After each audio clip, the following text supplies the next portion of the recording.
গরিব মানুষ কেমনে জান্নাতের মূল্য আদায় করব?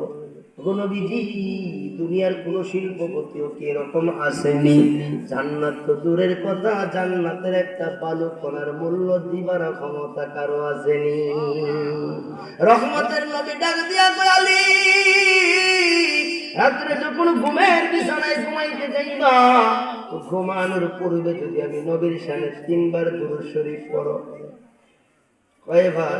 3 বার। হয় না, কয়বার? 3 বার। রহমতের নবী কয়, আলী, রাত্রে ঘুমের বিছানায় ঘুমানোর পূর্বে যদি 3 বার আমি নবীর শানে দুরূদ পড়তে পারো, জান্নাতের মালিক আল্লাহ খুশি হইয়া তোমার পক্ষ থেকে বড় জান্নাতের মূল্য কবুল করে নিব।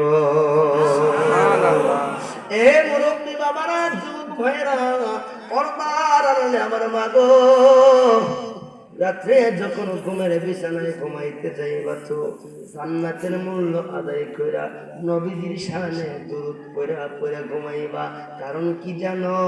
রহমতের নবী কয়, মান সাল্লা আলাইয়া আশারাতান ফি আউয়ালিন নাহারি ওয়া আখিরিন নাহার লাআনাল্লাহু শাফাআতি ইয়াউমাল কিয়ামা। জোরে কোন সুবহানাল্লাহ।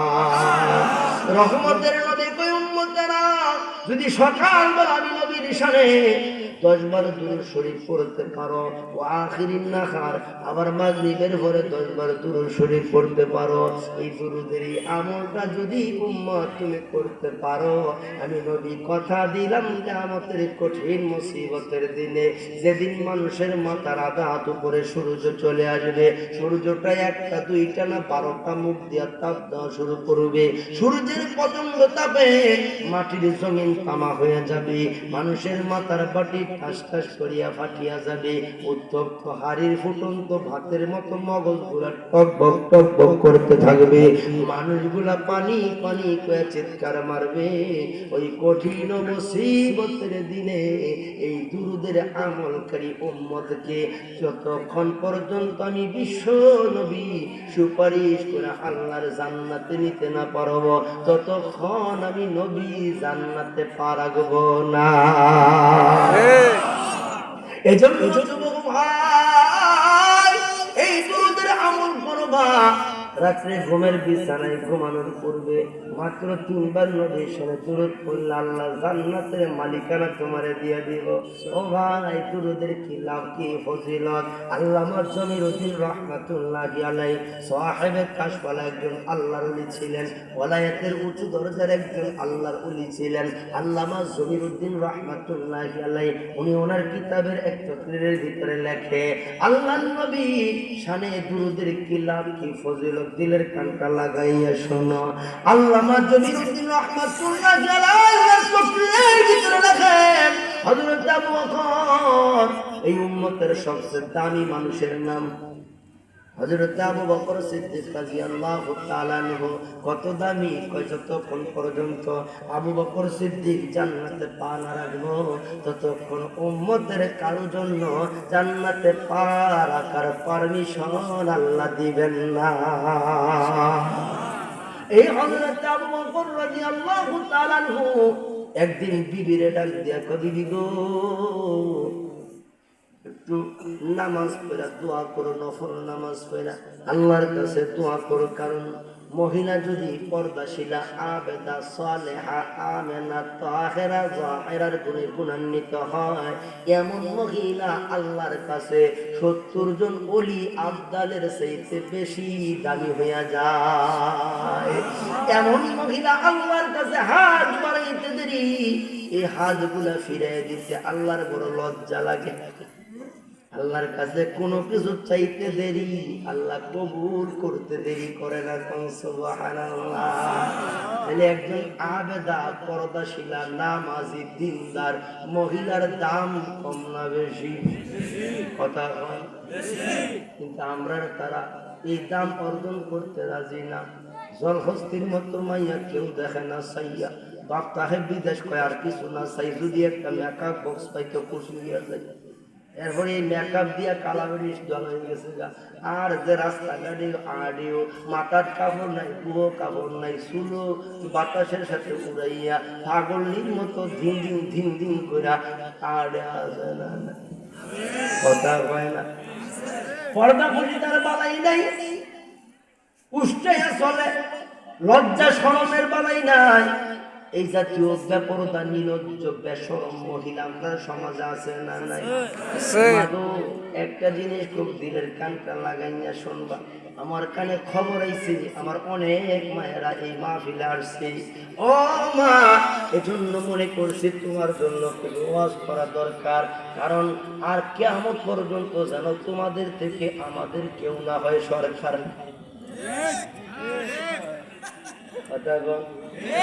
দরকার আছে না নাই? কারণ আল্লাহ কয় রিজালু কাওয়ামুনা আলান নিসা, পুরুষেরা নারীদের নেতৃত্ব দিব, কিন্তু আমরা এটারে উল্টায় লইছি। আমরা রে মহিলারা আমরা বানাইছি যোগালি, আর এরা হইল রাজনীতি। এর লাগে আমরা ওহির বরকত থেকে এখন সোনার বাংলার মুসলমান বঞ্চিত। ওহির বরকত নষ্ট হয়ে গেছে, আসমানি বরকত নষ্ট হয়ে গেছে এই জাতীয় আল্লাহর বিরোধী কাজ করার কারণে। কারণ আল্লাহ কয় পুরুষেরা মহিলাদেরকে নেতৃত্ব দিব, আমরা এটারে উল্টাইয়া আমরা যোগালি হইছি, বেডিগরে রাজমিস্ত্রি বানাইছি। এর লাগে ওহির বরকত নাই বৈসাব, কথা ঠিক কিনা করে এখন কষ্ট হইতে সামনে গো। আমার মা বোনদেরকে বলবো, মা গো, ও মা, তোমরা যারা বেপরদায় চলো, তোমরা যারা নিরঞ্জ বেশরম বেপরদায় যারা চলো, এই বেপরদায় চলার দ্বারা শুধু তোমরা তোমাদের নিজেদের ক্ষতি করতেছো এমনটা না, তোমরা তো তোমাদের ভবিষ্যতেরও ক্ষতি করতেছ। কারণ পৃথিবীর ইতিহাস সাক্ষ্য, কোনো বেপরদা নির্লজ্জ বেশরম মহিলার গর্ভ থেকে আজও পর্যন্ত পৃথিবীর ইতিহাসে কোনো ভালো মানুষের জন্ম হয় নাই, কিয়ামত পর্যন্ত হতে পারে না। বেপরদার গর্ভ থেকে যদি দুনিয়া চাইব, এড়ি কানা সংস হইব, কুবা বাচ্চা হইব, জীব তোমার ডন হইব, এড়ি গাড়ি গামছার হুটলা মেয়ে করবো।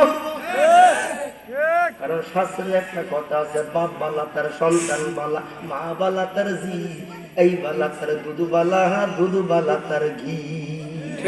এই জন্য এই জামালপুর এলাকায় আমার মাদেরকে বলবো, মা, তুমি যদি খাজা কুতুবউদ্দিন বখতিয়ার কাজী রহমাতুল্লাহ আলাইহির মার মতো মা হয়ে যাও, তুমি যদি হাফিজ হুজুর রহমাতুল্লাহ আলাইহির মার মতো মা হয়ে যাও, তুমি যদি উজানির কারীম রহিম সাহেব রহমাতুল্লাহ আলাইহির মার মতো মা হয়ে যাও, তুমি যদি চরমনার আল্লাহর কুতুব ফজলুল করিমের মার মতো মা হয়ে যাও, আজও তোমার গর্ভ থেকে আল্লাহ ওয়ালা ভালো মানুষ জন্ম হবে। কথা ঠিক কিনা? মা, একটা দিনের কান লাগায় একটা ঘটনা শোনো, কেমন মার গর্ভ থেকে আল্লাহ ওয়ালা ভালো মানুষের জন্ম হয়। দিনের কানটা লাগাও। জমানার এক বুজুর্গ আল্লাহর ওলি ছিলেন মাইনুদ্দিন চিশতি আজমিরি রহমাতুল্লাহি আলাইহি, নাম শুনছেন আপনারা? খাজা মাইনুদ্দিন চিশতি রহমাতুল্লাহি আলাইহি। উনি যখন আজমির থেকে দিল্লিতে আসতেছিলেন, তো এই আসার খবর শুই না রাস্তার দুই পাশে হিন্দুরা দাঁড়ায় গেছে, মুসলমান করে বলে হুজুর কি আছে, একটা নজর দেখি কিরম হুজুর কি আছে। তো দেখতে যাইয়া কিতাবওয়ালারা কিতাবে লেখে, শুধু আল্লাহর ওলি মাইনুদ্দিন চিশতি রহমাতুল্লাহ আলাইহি চেহারার ঝলক দেখে ওই দিন 90,000 হিন্দু কালেমা পড়ে মুসলমান। সুবহানাল্লাহ। 30,000 হিন্দু আল্লাহর ওলির হাতে বায়াত গ্রহণ করছে। জীবনে আর মূর্তির পূজা করতো না, আগুনের পূজা করতো না, পাহাড়ের পূজা করতো না, পাথরের পূজা করতো না, তুলসীর পূজা করতো না, এক আল্লাহর গোলামি করবো, আল্লাহর গোলামি ছাড়তো না। সফলতা শুরু না বড় বড়, অনেক বড় সফলতা না?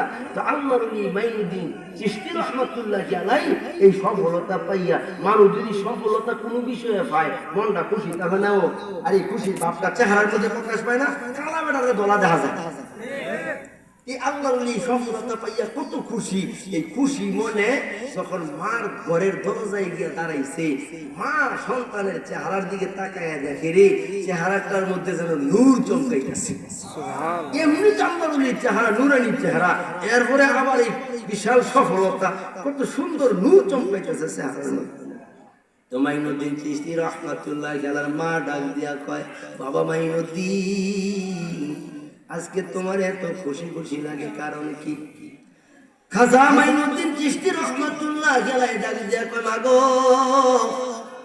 আল্লাহ যে আজকে তোমার মাইনুদ্দিন একটা সফলতা দান করছে গো মা। এমন সফলতা পাইয়া দুনিয়ার কোনো মানুষ কি আর খুশি না থাইকা পারে? আল্লাহর ওলির মা জিগায়, বাবা মাইনুদ্দিন, আমার আল্লাহ তোমারে কি সফলতা দান করছে? খাজা মাইনুদ্দিন চিশতি ডাক দিয়া কয় মাগো, তোমার এই মাইনুদ্দিনের চেহারা দেখা 90,000 হিন্দু কালমা হইয়া মুসলমান হইয়া যায়। ও মা, শুধু তাই না, 30,000 হিন্দু তোমার মাইনুদ্দিনের হাতে বায়াত গ্রহণ করেছে। জীবনে কোনো দিন আর মূর্তি পূজা করতো না, আগুনের পূজা করতো না, এক আল্লাহর গোলামি করব, আল্লাহর গোলামি ছাড়তো না। খাজা মাইনুদ্দিন চিশতি রহমাতুল্লাহ আলাইহির মা এই আওয়াজটা শুনে মুস্তে একটা হাসি দেখো, বাবা মাইনুদ্দিন, এটা তোমার সফলতা না, এটা তোমার মার সফলতা।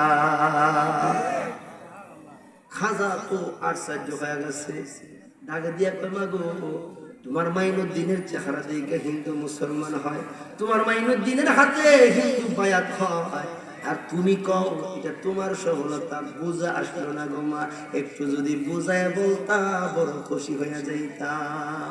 কিতাব মহারাজ নামে ঘটনা লেখে, এ খাজা মাইনুদ্দিন চিশতি রহমাতুল্লাহ আলাইহির মা ডাকে দিয়া কো, বাবা মাইনুদ্দিন, উনজুরলি, তুমি আমার মার চেহারাটার দিকে তাকাও। ও মাইনুদ্দিন, আমার চেহারাটার দিকে তাকাও। আল্লাহর ওলি খাজা মাইনুদ্দিন চিশতি রহমাতুল্লাহ আলাইহি রহমতের মায়ার দয়ার নজর দিয়া, ভালোবাসার নজর দিয়া মার চেহারাটার দিকে তাকাইছে। জোরে কন্যা সুবহানাল্লাহ।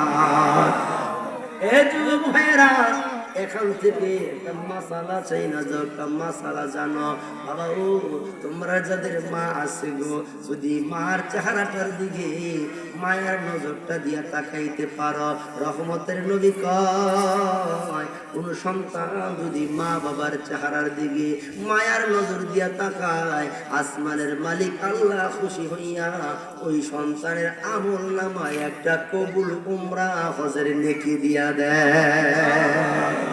সাহাবী ডাকে দিয়া কয়, নবী গো, সন্তান যদি 2 বার মা বাবার চেহারার দিকে তাকায়, আল্লাহর নবী কয় আল্লাহ 2টা উমরা হজের নেকি দিয়া দেয়। সাহাবী ডাকে দিয়া কয়, নবী গো, সন্তান যদি আরো বেশি 3 বার যদি মা বাবার চেহারার দিকে তাকায়, রহমতের নবী ডাকে দিয়া কয়, রে সাহাবী, 2টা 3টা 100 200 500 1000 2000 বুঝি না, সন্তান যতবার মা বাবার চেহারার দিকে তাকাইব, আসমানের মালিক আল্লাহ খুশি হইয়া মা বাবার চেহারা দেখার বরকতে সন্তানের আমল নামায় ততটা কবুল উমরা হজের নেকি দিয়া দিব। কিন্তু দুঃখজনক হলেও সত্য, আজকে বহু পরিবার এরকম আছে, বহু যুবক এরকম আছে, বিবাহ শাদী করার পরে মার খবর নেয় না, বাবার খবর নেয় না, কুফা লইয়া বিনয়ে গেছে গা, আছে না নাই? মায়ের মা কয়ে ডাক দেয় না, বাবারে বাবা কয়ে ডাক দেয় না, বিদ্যা মা পাশের গড়ি, এই শীতের রাত্র কাশির কারণে ঘুমাইতে পারে না। মা এই শীতের রাত্র কাশির জন্য ঘুমাইতে পারে না, মা কাশে কপাল পোড়া, মার জন্য একটু ওষুধের ব্যবস্থাও করতে পারে না। এরকম বদনসিব বলা কপাল পোড়া সন্তান আমাদের সমাজে আছে না নাই?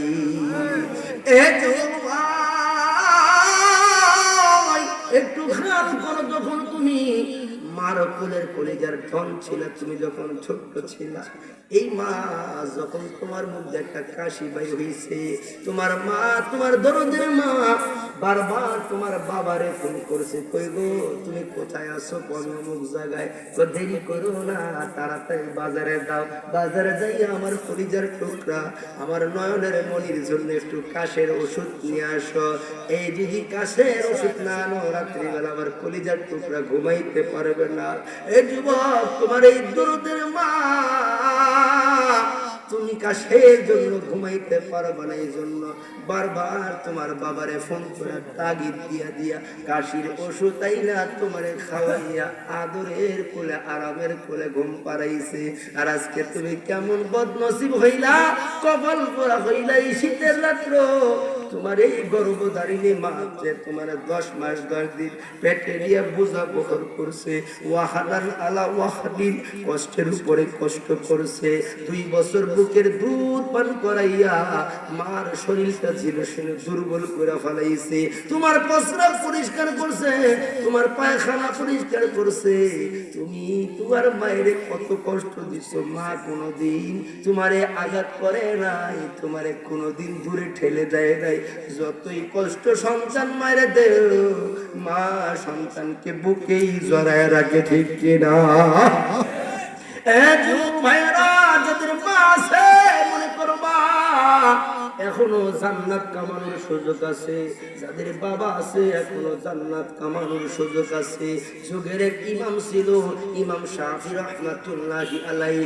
ইমাম শাফি রাহমাতুল্লাহি আলাইহি ছোট্ট বয়সে ছোট্ট বেলায় বাপ হারায় এতিম হয়ে গেছে।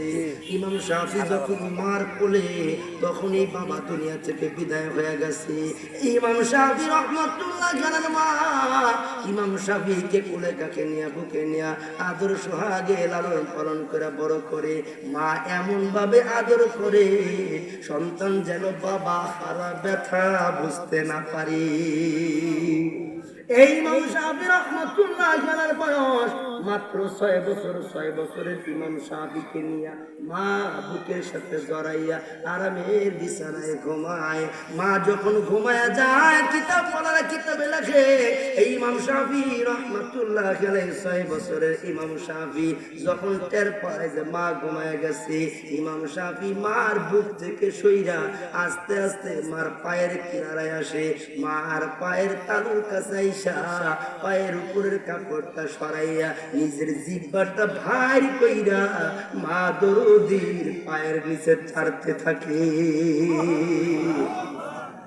একদিন 2 দিন না, 1 মাস 2 মাস না, দীর্ঘ 6 মাস পর্যন্ত ইমাম শাফি আমল করছে।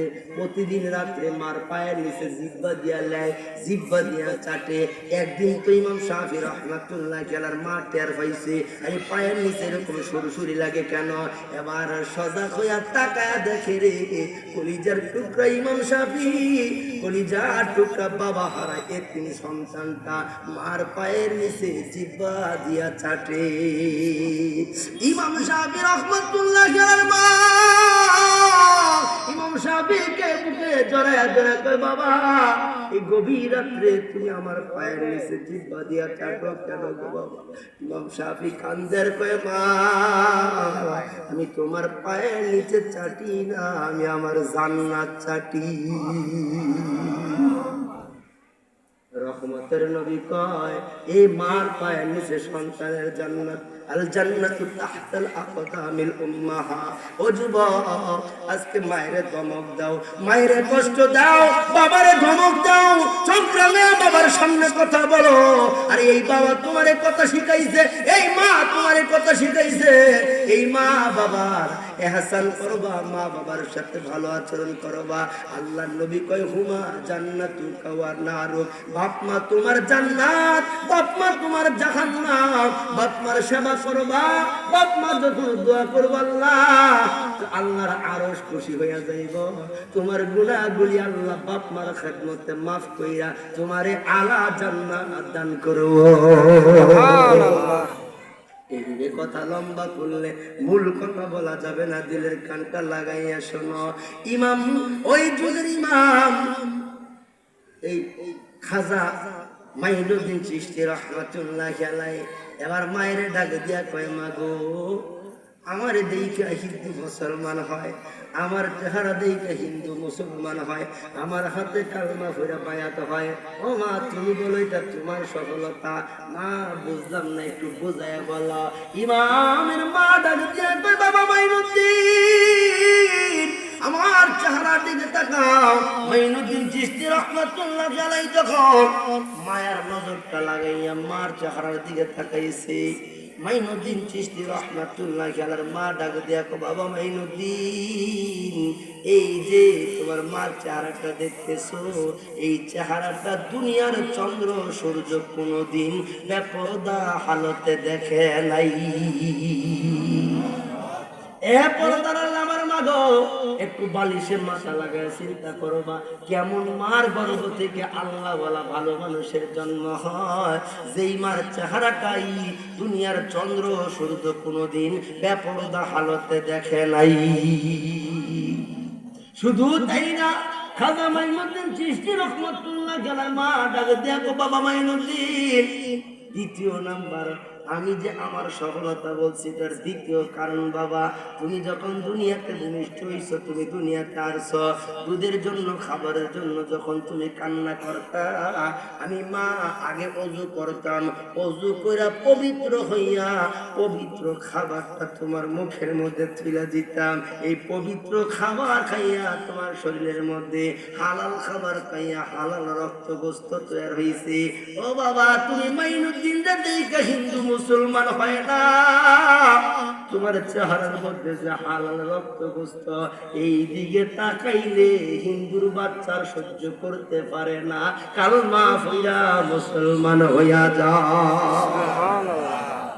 এজন্য আমার মুরব্বী বাবাদেরকে, যুবক ভাইদেরকে বলবো, ভাইও নিজেও হারাম খাইও না, সদ্দোষ খাইও না, মানুষের ঠগানি পয়সা খাইও না রে বাবা, মানুষের হক নষ্ট করে খাইও না, নিজেও খাইও না, সন্তানদেরকেও খাওয়াইও না, কারণ হারাম যারা খাইব তাদের ইবাদত দোয়া আল্লাহর দরবারে কবুল হবে না।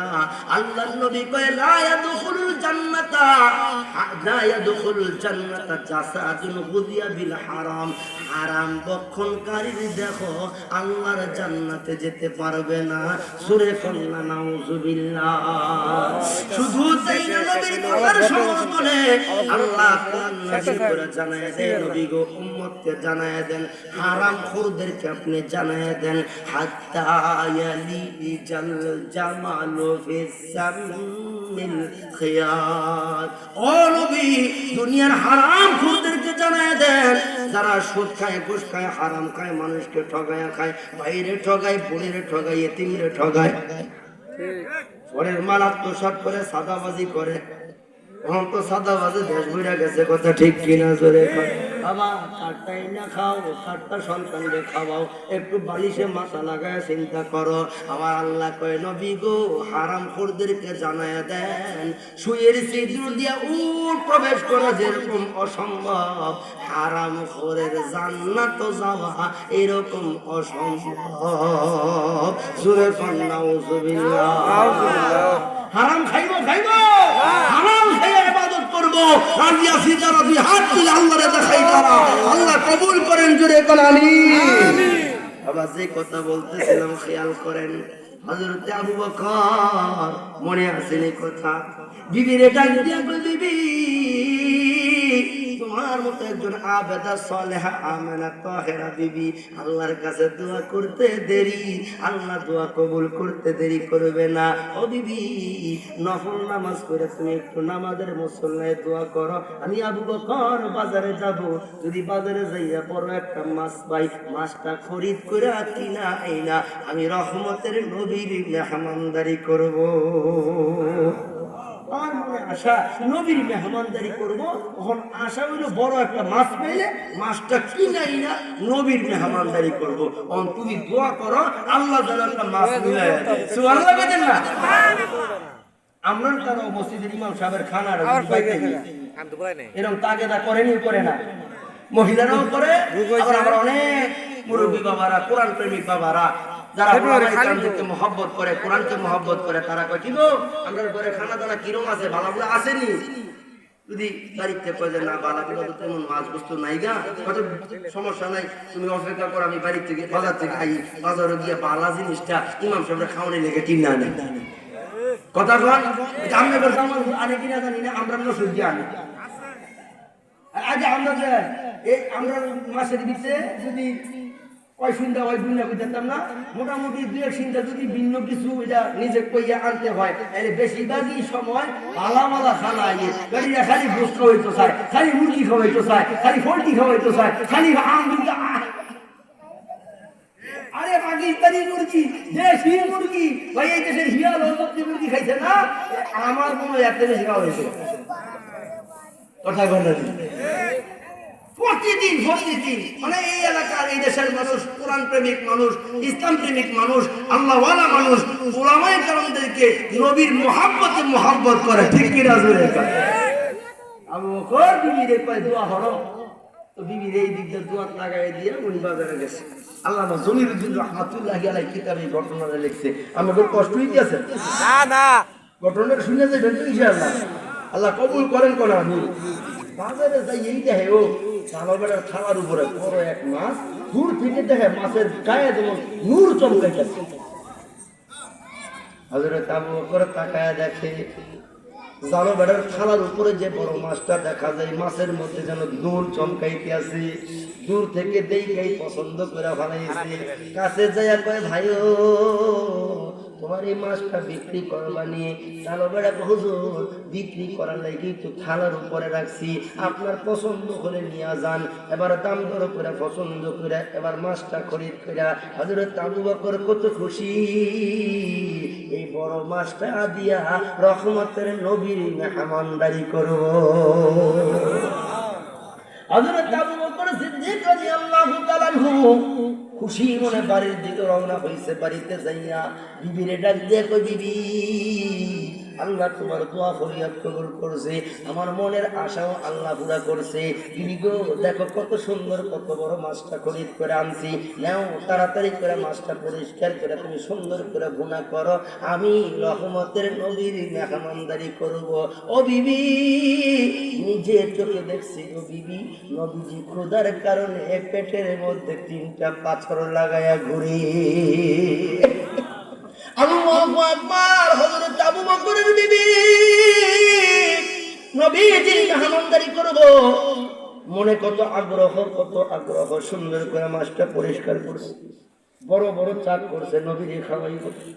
আহারে সুন্দর করে যখন এই মাছটা পরিষ্কার করে চাক করে আবার চুলার মধ্যে রান্না করতে নিছে, আল্লামা জমিরুদ্দিন রাহমাতুল্লাহি আলাইহি ঘটনা লেখে, চুলার আগুনের উপরে মাছটা দেয়, সাথে সাথে চুলার আগুন নিভা যায়। আমার মাছটা চুলা থেকে নামায় আগুন জ্বলে, যেই চুলার উপরে দেয় আগুন জ্বলে। কয়েকবার চেষ্টা করছি, কোনদিন তো এরকম আশ্চর্য জিনিস দেখছে না। এখন নিজে কয়েকবার চেষ্টা করে দেখা যায় না, কামড়তেছে না, তখন উঠে গিয়ে দৌড়ে স্বামীর কাছে গেছে, হযরত আবু বকরের কাছে গেছে গিয়ে কয়, স্বামী গো আজকে বহু বছর ধরে এই চুলার মধ্যে রান্না করে আপনাদের খাওয়াই, কিন্তু এইরকম আশ্চর্য জিনিস কোনোদিন দেখছি না। কি আশ্চর্য দেখছো? আপনি যে মাছটা আনছেন এটা চুলার উপরে নিয়ে চুলার আগুন নিতে থাকে, এমনি চুলায় আগুন জ্বলে, কিন্তু মাছটা চুলার উপরে নিতেই কি? হযরত আবু বকর ডাক দিয়ে কয়, বিবি এদিকে তুমি একটু আসো, আমি চেষ্টা করে দেখি। হযরত আবু বকর এবার মাছটা হাতে নিয়ে যখন চুলার উপরে বিসমিল্লাহ কইয়া আল্লাহর নামে যখন চুলার উপরে রাখতে চাইলো, আল্লামা জমিরুদ্দিন রাহমাতুল্লাহি আলাইহি কয়, আবু বকরের মতো বরকতওয়ালা হাত দিয়া চুলার উপরে মাছটা রাখার পরেও চুলার আগুন নিভা যায়। আল্লাহু আকবার। এবার হযরত আবু বকর বারবার চেষ্টা করে কিন্তু কোনোভাবেই মাছটা চুলার উপরে নিয়ে আর চুলার আগুন ঠিক রাখতে পারে না, আগুন নিভা যায়। ডাক দিয়ে কো, বিবি এটার ভিতরে হয়তো কোনো হিকমত নিহিত আছে। ও বিবি, যেটা আমি আবু বকরের মতো ক্ষুদ্র জ্ঞানে ধরে না। বিবি তুমি আর কষ্ট করো না, চেষ্টা করো না, আমি আমার নবীর দরবারে যাই, এই মাছটা কেন আগুনে দিয়ে ভুনা করা যায় না, এর হিকমতটা কি আমি আমার নবীর কাছ থেকে যাই না। সুবহানাল্লাহ। ওখানে আবু বকর সিদ্দিক নবীর কাছে গিয়া এই মাছের ব্যাপারে কথা বলছে, নবীজি কি ফয়সালা দিছে, এই মাছটা কিভাবে কি হইছে, বাকি ঘটনাটা আপনারা শুনতেননি। কারা কারা শুনতেন দেখি হাত দিলে আল্লাহরে দেখান দিই, আল্লাহ কবুল করেন, জোরে করেন আমিন। ভাই সাহেব, এই ঘটনাটা পুরোপূর্ণ শেষ করা খুব বেশি সময় না, অল্প সময়ের ভিতরে শেষ হইব। এর আগে আপনারা সবাই অবগত আছেন, এই যে হযরত হাজেরা আলাইহিস সালাম যে মহিলা মাদ্রাসা আপনাদের এই সমাজে, আপনাদের এই এলাকায়, যদিও এটা এই এলাকার, এই মেলেন্দ এলাকার মহিলা মাদ্রাসা, কিন্তু এটা সম্পর্ক মদিনাওয়ালার সাথে, কথা ঠিক কিনা জুড়ে? এই মাদ্রাসাগুলোর সম্পর্ক মদিনাওয়ালা নবীর সাথে, কারণ এই মাদ্রাসার মধ্যে কোরআন পড়া হয়, নবীজির হাদিস পড়ানো হয়, এই ফিকহ পড়ানো হয়, মাসলা মাসাইল পড়ানো হয়, আমল শেখানো হয়, ছোট্ট ছোট্ট কমলমতি আমাদের কলিজার টুকরাদেরকে আল্লাহ চিনানো হয়, রাসূল চিনানো হয়, কথা ঠিক কিনা জোরে? এই জন্য এই মাদ্রাসাগুলো